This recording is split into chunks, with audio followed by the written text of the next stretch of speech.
Hey guys, మన RK tutorial యాప్లో course purchase చేసే విధానము కొంతవరకు చేంజ్ కావడం అయితే జరిగిందండి. సో దాన్ని దృష్టిలో ఉంచుకొని చాలామంది అభ్యర్థులు అడుగుతున్నారు. మీ డౌట్స్కి క్లారిఫికేషన్ అయితే వస్తుందండి. సో మన యాప్లో తెలంగాణ, ఆంధ్రప్రదేశ్, సెంట్రల్ ఉద్యోగాలకు సంబంధించి అన్ని కోర్సెస్ అందుబాటులో ఉన్నాయండి. సో చాలా తక్కువ కాస్ట్లో అందుబాటులో ఉన్నాయి. సో యాప్ ఓపెన్ చేయగానే స్టోర్ ఆప్షన్ వస్తుందండి. స్టోర్ పైన క్లిక్ చేయగానే మీకు అన్ని కోర్సెస్ వస్తాయి. ఫర్ ఎగ్జాంపుల్ మెంటల్ ఎబిలిటీ కొనాలనుకుంటున్నారనుకోండి, దానిపైన క్లిక్ చేయండి. క్లిక్ చేయగానే మీకు ఇక్కడ ఐ యామ్ ఇంట్రెస్టెడ్ అని కనిపిస్తుందండి. దీనిపైన క్లిక్ చేయండి. క్లిక్ చేయగానే మీకు వెంటనే ఒక మెసేజ్ అనేది మీ వాట్సాప్కి ప్లస్ మీరు వాట్సాప్ నెంబర్తో లాగిన్ అయితే వాట్సాప్కి వస్తుంది. నార్మల్ నెంబర్తో అయితే మొబైల్ నెంబర్కి మెసేజ్ అయితే వస్తుంది. ఓకేనా? సో దీన్ని క్లోజ్ చేసి వెంటనే మీ వాట్సాప్ ఓపెన్ చేయగానే ఈ విధంగా హాయ్ అని మీ పేరుతో వస్తుందండి. సో ఈ విధంగా బై నౌ అనే ఆప్షన్ కూడా చూపిస్తుంది ఇక్కడ. ఓకేనా? సో ఏ కోర్సు మీరు కొనాలనుకుంటున్నారో దేనిపైన క్లిక్ చేస్తారో కూడా చూపిస్తుంది. సో ఇక్కడ బై నౌ అనే ఆప్షన్ పైన క్లిక్ చేయండి ఫ్రెండ్స్. సో దానిపైన క్లిక్ చేయగానే మీకు డైరెక్ట్గా ఓపెన్ అవుతుందండి. ఓకేనా? పేమెంట్ గేట్వే ఓపెన్ అవుతుంది. ఇక్కడ నుంచి మీరు గూగుల్ పే కానీ, ఫోన్పే కానీ, సో డైరెక్ట్ ఇంటర్నెట్ బ్యాంకింగ్ ద్వారా కూడా కోర్స్ అయితే పర్చేజ్ చేయవచ్చు. చూడండి, ఇక్కడ పే నౌ అనగానే పే నౌ అయిపోతుంది. సో గైస్, మీ మొబైల్ కూడా ఈ విధంగా మెసేజ్ వస్తుందండి. ఇక్కడి నుంచి కూడా మీరు ఇక్కడ ఇచ్చిన లింక్ పైన క్లిక్ చేసి పర్చేజ్ అయితే చేయవచ్చండి. చాలా సింపుల్గా అన్ని కోర్సుల పైన ఆఫర్స్ అయితే ఉన్నాయండి. తెలంగాణ అన్ని ఉద్యోగాలకు, ఆంధ్రప్రదేశ్ అన్ని ఉద్యోగాలకు, సెంట్రల్ ఉద్యోగాలకు కూడా కోర్సులు ఉన్నాయి. ఒకసారి డెమో చూసి వెంటనే పర్చేజ్ చేయండి. Thank you. Hello everyone, welcome to RK tutorial. So guys, ఈరోజు మనము డైలీ కరెంట్ అఫైర్స్ మరియు జీకేలో భాగంగా 25 మే 2024కు సంబంధించిన కరెంట్ అఫైర్స్ చూద్దాం. చాలా ఇంపార్టెంట్ బిట్స్ ఉన్నాయండి. ఎవరు కూడా మధ్యలో స్కిప్ చేయకుండా చివరి వరకు చూడండి. ఎవరైతే సీరియస్ ఆస్పిరెంట్స్ ఏపీపీఎస్సీ, టీఎస్పీఎస్సీ, అంతేకాకుండా ఎస్ఎస్సీ, ఆర్ఆర్బీ ఉద్యోగాలకు ప్రిపేర్ అవుతున్నారో రెగ్యులర్గా ఫాలో అవ్వండి ఫ్రెండ్స్. తప్పకుండా మన కరెంట్ అఫైర్స్ నుంచి ప్రతి ఎగ్జామ్లో మంచి మార్కులు అయితే సాధిస్తున్నారు విద్యార్థులు. ఓకేనా? ఎందుకంటే అన్ని టాపిక్స్ నుంచి మనము కవర్ చేయడం జరుగుతుంది. అంతేకాకుండా ప్రతిరోజు క్రమం తప్పకుండా కరెంట్ అఫైర్స్ కూడా చెప్తున్నాను కాబట్టి యూస్ఫుల్. ఓకేనా? Question number 1. బంగాళాఖాతంలో ఇటీవల ఏర్పడిన అల్పపీడనం రెమల్ తుఫానుగా మారింది. అయితే ఈ తుఫాను పేరు అర్థం ఏంటి? ఆప్షన్ బి అండి, అరబిక్లో ఇసుక అని అర్థం అండి. వివరాలు చూద్దాం. బంగాళాఖాతంలో ఏర్పడిన అల్పపీడనము రేమల్ తుఫానుగా బలపడి తీవ్ర తుఫానుగా బంగ్లాదేశ్ మరియు పశ్చిమ బెంగాల్ తీరాలను చేరుకుంది. భారత వాతావరణ శాఖ తుఫాను యొక్క పురోగతిని అంచనా వేసింది. ఇది మే 25 ఉదయం నాటికి తీవ్ర తుఫానుగా మారుతుందని మరియు మే 26 సాయంత్రం నాటికి పశ్చిమ బెంగాల్లోని సాగర్ ద్వీపం మరియు బంగ్లాదేశ్లోని లేకుపారా మధ్య తీరాన్ని తాకుతుందని అంచనా వేసింది. నామకరణం ఎవరు చేశారండి? చూద్దాం. రేమల్ అని పిలువబడే తుఫాను హిందూ మహాసముద్ర ప్రాంతంలో తుఫాన్లకు నామకరణ సాంప్రదాయాలను అనుసరించి అరబిక్ అంటే అరబ్ దేశాలు అయితే పేర్లు పెడతా ఉంటాయండి తుఫాన్లకు ఎక్కువగా. అరబిక్లో ఇసుక అని అర్థం అండి. Okay, next. భారతదేశంలోని బెంగళూరు క్యాంపస్లో ఎయిర్బస్ కోసం స్టిమ్యులేషన్ సెంటర్ ఆఫ్ ఎక్సలెన్స్ ప్రారంభోత్సవాన్ని ఏ స్వదేశీ సంస్థ సహకారంతో ప్రారంభించింది? ఆప్షన్ ఏ ఎల్ఎన్టీ టెక్నాలజీస్ అండి. చూద్దాం. LNT technology services limited Bengaluru క్యాంపస్లో ఎయిర్బస్ కోసం స్టిమ్యులేషన్ సెంటర్ ఆఫ్ ఎక్సలెన్స్ ప్రారంభోత్సవాన్ని ప్రకటించింది. ఈ అత్యాధునిక సదుపాయం ఫ్రాన్స్, జర్మనీ, యూకే మరియు స్పెయిన్లోని యూరోపియన్ వ్యాపార విభాగాలలో ఎయిర్బస్ యొక్క ఎయిర్క్రాఫ్ట్ స్ట్రక్చరల్ స్టిమ్యులేషన్ కార్యకలాపాలకు ఇంజనీరింగ్ మద్దతును పెంచడానికి సెట్ చేయబడింది. Next one. అవుట్సోర్సింగ్ ప్రభుత్వ ఉద్యోగాల్లో మహిళలకు 33% రిజర్వేషన్లు కల్పించాలని ఇటీవల తీర్మానించిన రాష్ట్రం? Option D, Karnataka. అవుట్సోర్సింగ్ ప్రభుత్వ ఉద్యోగాల్లో మహిళలకు 33% రిజర్వేషన్లు కల్పించాలని కర్ణాటక ప్రభుత్వం ఆదేశించింది. ఇది శాశ్వత స్థానాల కోసం ఇప్పటికే ఉన్న కోటాలలో సమలేఖనం చేయబడుతుంది మరియు 45 రోజుల కంటే ఎక్కువ కాలం నుండే మరియు 20 మంది ఉద్యోగులతో కూడిన ఉద్యోగాలకు ఇది వర్తిస్తుంది. మరి ప్రభుత్వ ఉత్తర్వులు అయితే జారీ చేసిందండి ప్రభుత్వం. వివిధ ప్రభుత్వ శాఖలు మరియు సంస్థలలో రిజర్వేషన్ల విధానాన్ని అమలు చేస్తూ పర్సనల్ మరియు administrative reforms principal secretary Randeep D ద్వారా ప్రభుత్వ ఉత్తర్వు జీవో అయితే జారీ చేయబడింది. Okay, next one. విమానయాన సర్వీసులలో ప్రయాణికులకు ప్రయోజనం చేకూర్చే ఎయిర్ ట్రాఫిక్ నిర్వహణ కోసం ఇటీవల విమానయాన మంత్రిత్వ శాఖ ప్రారంభించిన మిషన్ పేరేంటి? Option A mission Ishan. చూద్దాం. నాగపూర్లో ప్రధాన కార్యాలయాన్ని కలిగి ఉన్న దాని విచ్ఛిన్నమైన గగనతల నిర్వహణను ఏకీకృతం ఏకీకృత వ్యవస్థగా మార్చే లక్ష్యంతో భారతదేశం మిషన్ ఇషాన్ను ప్రారంభించింది. ఈ చర్య ఎయిర్లైన్స్ మరియు ప్రయాణికులకు ప్రయోజనం చేకూర్చే ఎయిర్ ట్రాఫిక్ నిర్వహణలో విప్లవాత్మక మార్పులకు హామీ ఇస్తుంది. ప్రస్తుతము భారతదేశ గగనతలము 4 విమాన సమాచార ప్రాంతాలుగా మరియు ఉప FIRలుగా విభజించబడింది. ప్రతి ఒక్కటి స్వతంత్రంగా నిర్వహించబడుతుంది. ఈ వికేంద్రీకరణ సమన్వయము, సామర్థ్యము మరియు సామర్థ్య నిర్వహణ పరంగా సవాళ్ళనైతే కలిగిస్తుంది. Important. Oxford Economics Global Cities Index 2024లో భారతదేశం నుండి 350వ స్థానం పొంది దేశంలోని మొదటి స్థానంలో ఉంచిన నగరం. ఆప్షన్ బి అండి, ఢిల్లీ. తాజా ఆక్స్ఫర్డ్స్ ఎకనామిక్స్ గ్లోబల్ సిటీస్ ఇండెక్స్లో ఢిల్లీ ప్రపంచంలోని 1000 అతిపెద్ద నగరాల్లో 350వ స్థానాన్ని పొంది అత్యధిక ర్యాంకు పొందిన భారతీయ నగరంగా ఆవిర్భవించింది. ఏదేమైనప్పటికీ ఏ భారతీయ నగరం కూడా టాప్ 300లోకి ప్రవేశించలేకపోయింది. 163 దేశాలకు చెందిన నగరాలను కలిగి ఉన్న ఈ సూచిక ఆర్థిక శాస్త్రం, మానవ మూలధనం, జీవన నాణ్యత, పర్యావరణము మరియు పాలన అనే 5 కీలక విభాగాలలోని నగరాలను మూల్యాంకనం చేస్తుంది. లండన్, శాన్ జోస్, టోక్యో మరియు ప్యారిస్ తర్వాతి స్థానాల్లో న్యూయార్క్ అగ్రస్థానాన్ని కైవసం చేసుకుంది. మరి భారతీయ నగరాల rankings: Delhi leads, Bengaluru, Mumbai follow. ఓకేనా. భారతదేశంలో ఢిల్లీతో పాటు బెంగళూరు, ముంబై మరియు చెన్నై వంటి ఇతర ప్రధాన నగరాలు ఇండెక్స్లో కనిపిస్తాయి. బెంగళూరు 411వ స్థానంలో ఉండగా ముంబై, చెన్నై వరుసగా 427 స్థానాల్లో, 472 స్థానాల్లో ఉన్నాయి. ముఖ్యంగా దక్షిణ భారతదేశ నగరాల్లో మెరుగ్గా ఉన్నట్లుగా అయితే తెలుస్తుంది. నెక్స్ట్ వన్, 10వ World Water Forum water for shared prosperity అనే అంశంతో అధికారికంగా మే 21న ఏ దేశంలో ప్రారంభించారు వరల్డ్ వాటర్ ఫోరం?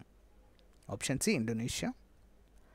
10వ World Water Forum water for shared prosperity అనే అంశంతో అధికారికంగా మే 21న ఇండోనేషియాలోని బాలిలో ప్రారంభమైంది.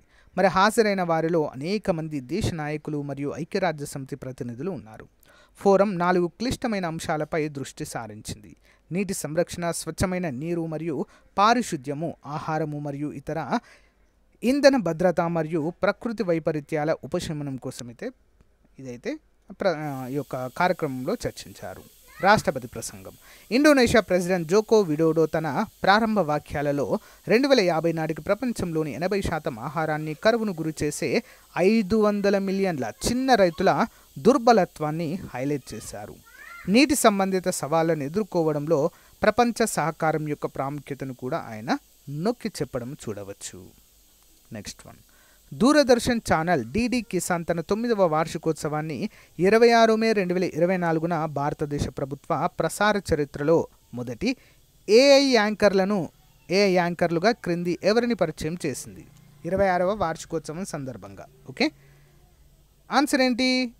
ఆప్షన్ ఏ మరియు బి అండి. క్రిష్ మరియు భూమి అనేటువంటి ఏఐ యాంకర్లను అయితే ప్రవేశపెట్టిందండి. చూద్దాం.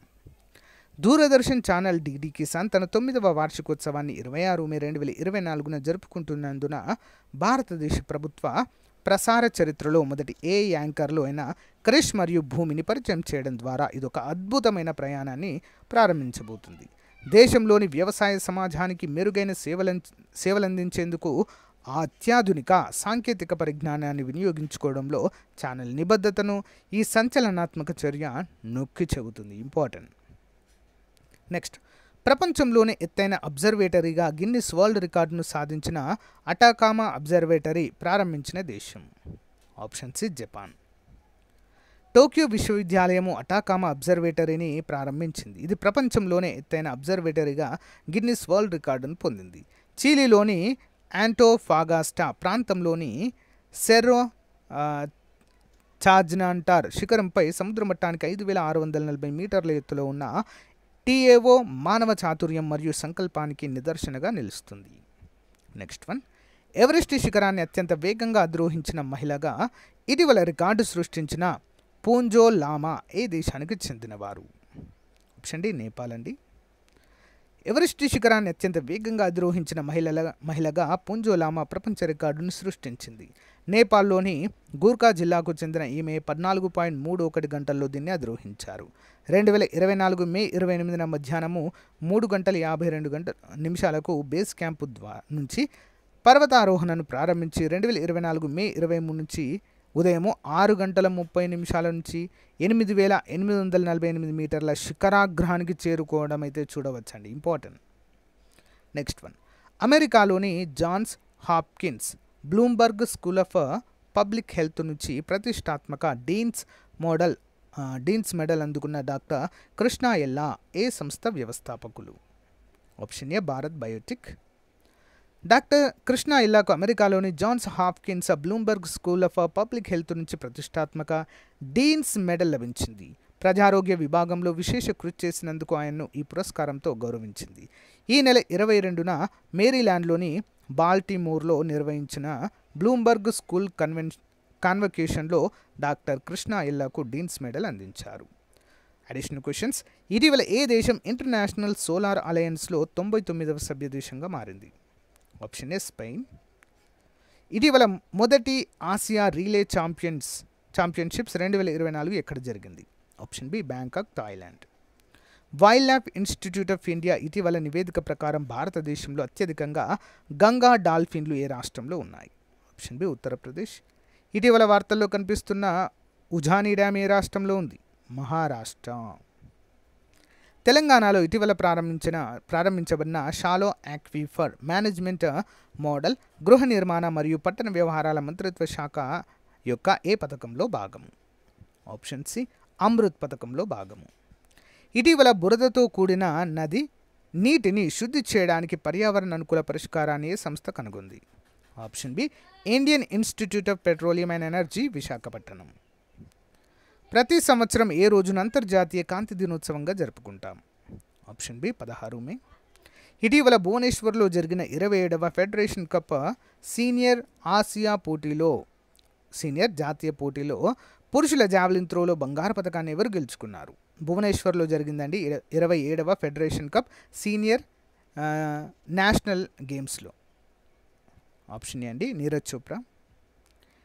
ఇటీవల విద్యలో అత్యుత్తమ సేవలు అందించినందుకు గ్లోబల్ ఎక్సలెన్స్ అవార్డు 2024తో ఎవరు సత్కరించబడ్డారు?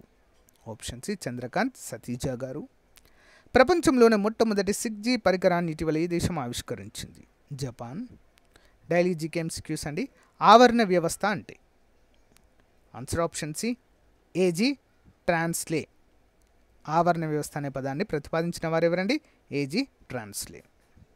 క్రింది వానిలో ప్రాథమిక వినియోగదారులను గుర్తించండి. ఎవరండి? పైవన్నీ కూడా ప్రాథమిక వినియోగదారులే. కుందేలు, పశువులు, ప్లవకాలు. ఓకే, క్రింది వాటిని పరిశీలించండి. చనిపోయిన జంతువు వృక్ష సంబంధ పదార్థాలపై పెరిగి వాటిని విచ్ఛిన్నం చేసి వాటిలో అనుఘటకాలను నేలలోకి పంపించును. జంతు కళేబరాలు, పేడ మొదలగు వాటిని డెంట్రిటాస్ అని పిలుస్తారు. ఆన్సర్ ఆప్షన్ 3 అండ్ ఏ మరియు బి రెండు సరి అయినవి. మంచినీటి జీవావరణ వ్యవస్థల అధ్యాయమును ఏమని పిలుస్తారు? ఆప్షన్ బి అండి లిమ్నాలజీ. మంచినీటిలో లవణీయత ఎంతకన్నా తక్కువగా ఉంటుంది? ఆప్షన్ సి అండి 5 ppm అండి. ఓకే, క్రింది వాక్యాలను పరిశీలించండి. కుంటలు, కొలను, సరస్సు వంటి నిశ్చల నీటి వ్యవస్థను వంటికి అంటారు. చిన్న కాలువలు, నది ప్రవాహాలు వంటి ప్రవాహ నీటి వ్యవస్థను లోటిక్ అంటారు. పై స్టేట్మెంట్లలో సరైనవి ఏంటండి? ఆప్షన్ 2 బి మాత్రమే సరైనదండి. ఓకే, తీరానికి దగ్గరగా ఉండే లోతు తక్కువగా ఉన్న ప్రాంతంను ఏమని పిలుస్తారు? ఆప్షన్ ఏ వెలంచల మండలము. కిరణజన్య సంయోగక్రియ రేటు శ్వాసక్రియ రేటు సమానంగా ఉండే మండలము. ఆప్షన్ బి లిమినాటిక్ మండలము. నెక్స్ట్, ప్రొపెండల్ మండలానికి సంబంధించి సరికాని వాక్యము. ఆప్షన్ బి సరికాదండి, మిగతావన్నీ సరైనవి. చూద్దాం. లీనెంటిక్ మండలానికి క్రింద ఉన్న లోతైన నీటి ప్రదేశము. అవాయు శ్వాసక్రియ జరిపే డెంట్రిటస్ జీవులు మాత్రమే ఈ ప్రదేశాల్లో పెరుగును. డెంట్రిటస్ జీవులకు దృష్టి జ్ఞానం కంటే వాసన వినికిడి జ్ఞానం అత్యధికంగా అభివృద్ధి చెంది ఉంటుంది. నెక్స్ట్, సముద్ర ఆవరణ వ్యవస్థల లవణీయత ఎంత ఉంటుంది? ఆప్షన్ డి అండి 35 ppt. సో గాయ్స్, ఇది రోజుకు సంబంధించిన మోస్ట్ ఇంపార్టెంట్ కరెంట్ అఫైర్స్ అండి. మీకు నచ్చితే లైక్ చేయండి, తప్పకుండా మీ ఫ్రెండ్స్తో షేర్ చేయండి. Thank you, have a nice day, bye.